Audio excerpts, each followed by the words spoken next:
All right, Math 1. We are going to be going on to the second section of Chapter 3, which is called Direct Variation. All right, let's go through. I'm on page 176, so if you want to go ahead and open your books and follow along. Direct variation, it's a relationship that can be represented right here by a function in the form of y equals kx, all right, where k cannot be 0. K is your constant. Your x and y are your variables, but k is the constant in the equation. It tells you here.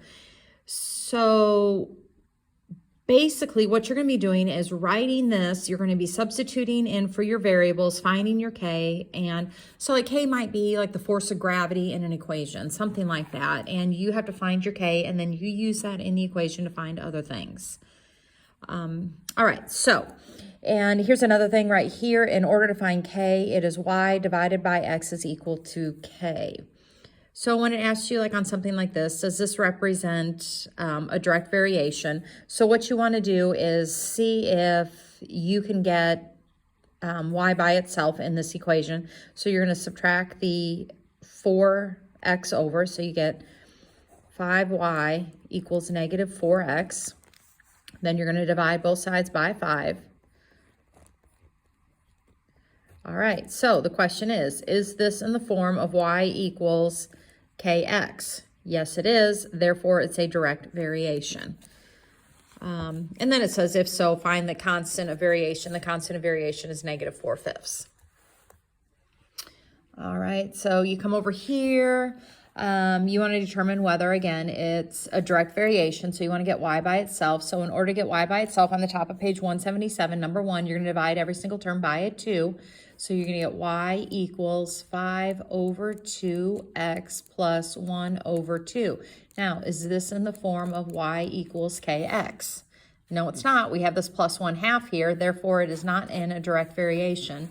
So you cannot give the constant. Here, it looks like on this side, the negative 4 and the positive 4 can cancel. To get y alone, we're going to divide by 3. So if I divide this by 3, I get y. This over here is going to become 7/3 x. So is this in the form of y equals kx? Yes, it is. And the constant of variation is going to be 7/3 in that particular equation. Okay, what it says here, in order to write an equation in direct variation, first find the constant of variation, which is your k, using the ordered pairs other than 0, 0. All right. All right, so what we're going to do here is, let's just start out. Y equals kx is going to be the form of everything. So on this one, it says, suppose y varies directly as x. So as soon as you see those words, something varies directly with something, you always write it in this form. So if I said like A varies directly with B, I'd write A equals KB. Then what I'm going to do is take this piece of information right here, and I'm going to substitute the numbers in for each of the variables. So 10 goes here. Leave the k, that's your constant, and I'm going to put negative 2 in for x. Since this is a multiplication, how do you get k by itself? You divide over by a negative 2, and 10 divided by negative 2 is negative 5. So in this particular problem, your constant of variation is negative 5. So the question says, write the equation for the direct variation. So what you're going to do is write, in this particular problem, y equals negative 5x. That is the equation that relates to this. Then you're going to use that to find out what is the value of y when x is negative 15. So what is the value of y when x is negative 15? You're going to stick negative 15 in place of that x, and you will say y equals negative 75. Okay, so there's your equation, and there's the value of y. All right, so come down here, suppose y varies directly with x. So again, y equals kx. All right, so you want to write the direct equation that relates x and y, then find the value of y when x is 12. So here are your x and y. You're going to input that into here. So you're going to put 10.4 equals k 4, like that. And then in order to get your k by itself, you're going to divide by that 4. So take 10.4 divided by 4, and you will get k to equal 2.6. So the equation you're going to write for this particular problem is y equals 2.6x. So in this problem, k will always be, it's your constant, so it'll always be 2.6. But then the second part of this equation or question says, find the value of y when x is 12. So you're going to substitute 12 in place of this x, and you'll take 2.6 times 12. And when you do, you get 31.2. So right there are the two answers. This is the equation. This is the answer when x is 12. All right, so we come down here. You're going to put 1/3 in for the y. I don't know my k. -1/2 here. So in order to get rid of a -1/2, you multiply by a 2. So you're going to take 9 1/3 times -2. And you get k to equal -18 2/3, all right? Because you're going to multiply both sides by a -2 to get k alone. So your equation is y equals, excuse me, excuse me, -18 2/3 x. There's your equation. And then you're going to come up here and you're going to put 12 in place of that x, and you're going to solve for y.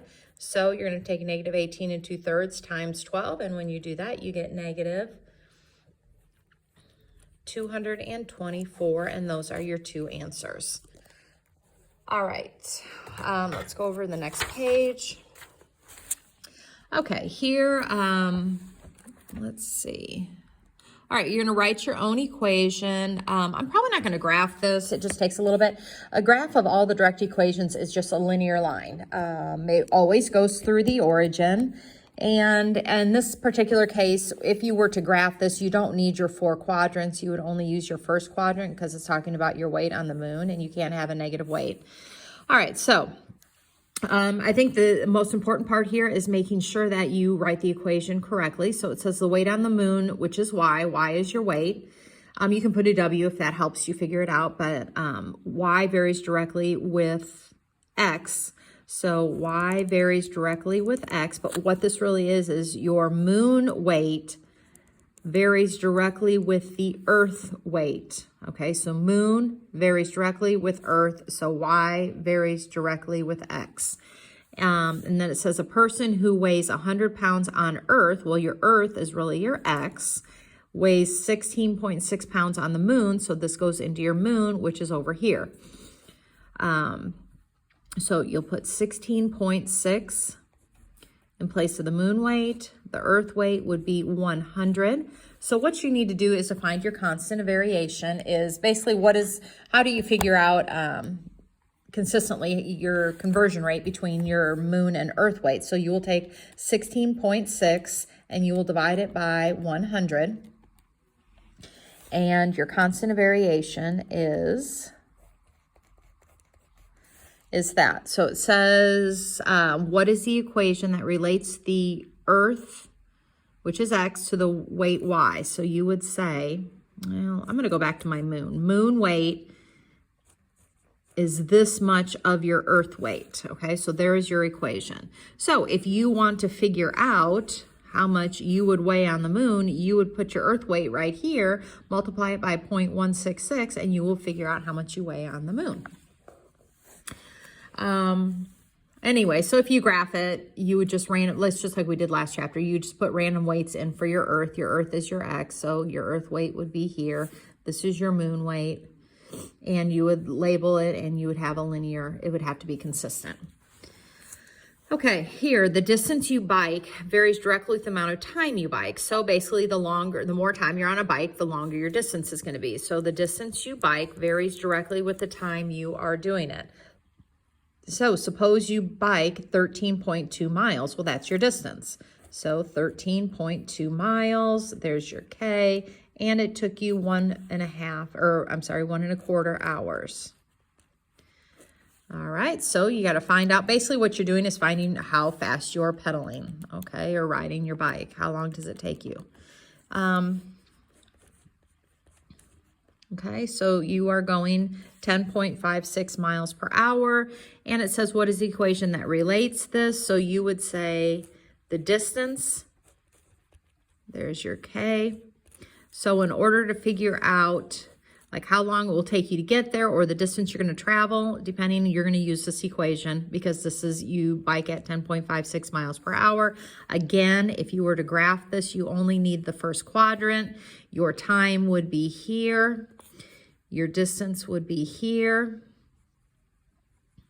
And it would always go through 0, 0. So you would just randomly stick like a 1 in, you get 10 points. You stick 2 in, you get 11.12, and you're going to like graph that. All right.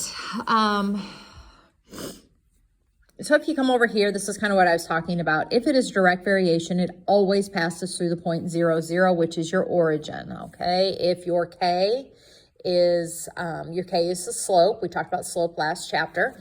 If K is positive, if K is greater than 0, which means it is a positive, that's what that really means. If K is positive, it's a positive sloping line. If K is less than 0, well, less than 0 means it has to be a negative. And if K is a negative, it's going to drop down that way. All right.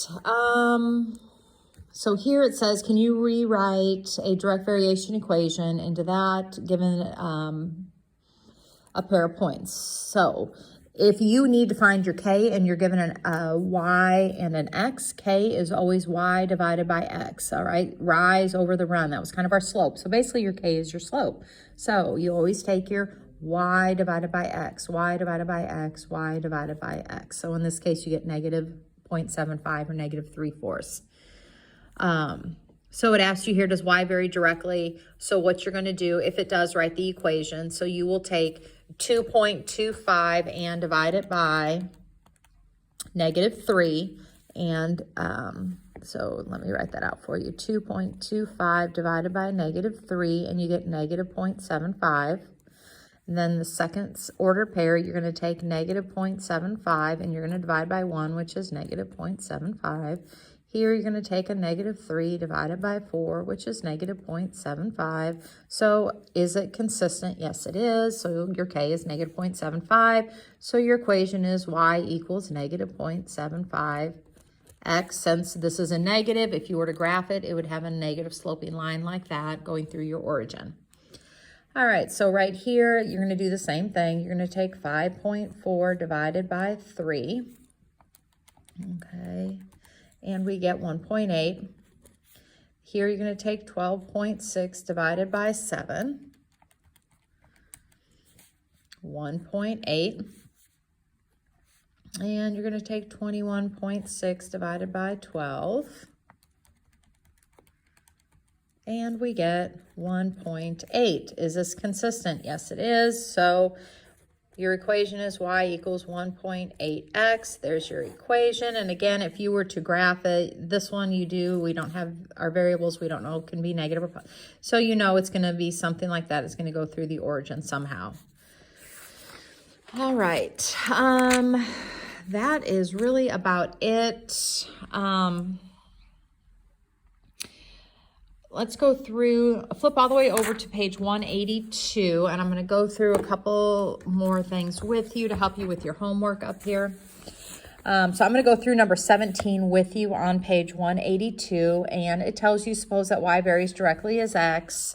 Write the direct variation equation that relates to X and Y. And again, you do not need to graph these, but keep in mind, if you were to graph them, it always would go through the point 0, 0. So I'm going to do number 17. Okay, so 17 says Y equals 1/2 when X equals 3. So it told you that Y varies directly as X, so it gives you a half. So you're going to put 1/2 here. You're going to put 3 here in place of the X. In order to get K by itself, you will take 1/2 and divide by 3. And we get K to equal 1/6. So the thing says write the direct variation equation. So you're going to take this, replace it back up in here in K. So the answer to number 17 would be Y equals 1/6 X. All right, and that's how you're going to do the next few. All right, so If you look like on 21, your equation, you're going to have to make it. It says the amount of blood in a person's body varies directly with the weight. So blood varies directly with weight. So B equals KW. And then you will sit there and just put in what you know and solve for that equation. All right, I'm going to go through a few examples. One's down here, like 23, 24, 25, and 26. It says, tell whether the two quantities vary directly and explain your reasoning. So these will be yes or no and explain why. So I have a few examples here that I've written out. So this first example, it says, the distance that you are from lightning and the time it takes for you to hear the thunder. So the two things are the distance from the lightning and to hear the thunder. So what you need to do on direct variation, you have your two variables, and whatever one variable does, it causes the other one to do the same thing. So what I'm saying is, if one variable increases, it causes the other one to increase. Or if one variable decreases, it causes the other to decrease. They have to go in the same direction. All right, direct variation means they go in the same. So as one goes up, the other goes up. So as X goes up, Y goes up. If X goes down, Y goes down. So if the distance that you are from lightning, so the further you are from the lightning, what do I know about the time it takes to hear the thunder? So the further I am from the lightning, the longer it takes to hear the thunder. So if my length goes up from the lightning, then my time goes up from hearing the thunder. So is that direct variation? Yes. You can say, like, for an example, like if you need to give an explanation, because as one goes up, the other goes up. If my distance from the lightning goes down, then the time it takes to hear it also goes down. All right, so the amount of flour needed and the amount of cookies that are baked. So the amount of flour that needed and the amount of cookies I'm going to bake. If the amount of flour I need goes up, that's because the amount of cookies I'm baking goes up as well. If I don't need as many cookies, then I don't need as much flour. That's kind of how you have to word it in your head. So if the amount of cookies I bake goes down, then the amount of flour I need also goes down. If the amount of cookies I'm going to bake goes up, the amount of flour I need goes up. So is that a direct variation? Yes. Again, they go in the same part. So here, the weight of a package and the amount it costs to mail it. All right, so as the weight of the package increases, what happens to the cost to mail it? Well, in general, that is how you pay for it. They weigh the package, and the more it weighs, the more it costs. The less it weighs, the less it costs. So is that direct variation? Yes. All right, last one. The amount of questions missed and your test score. So the amount of questions you miss. So if you miss, as the amount of questions you miss goes up, so you start missing a lot, what happens to your test score? Your test score goes down. When the amount of questions missed goes up, your test score goes down. And that, folks, is not direct variation. Okay, because as the amount of questions missed, if you don't miss very many, as that goes down, then your test score goes up. So that is not direct variation. So that would be a big no. All right. Your homework is going to be on page 182 and 183, and I will put that also on Google Classroom. But you're going to be doing 18 through 27 all and number 30. All right, but I will put that on there, and let me know if you have any questions.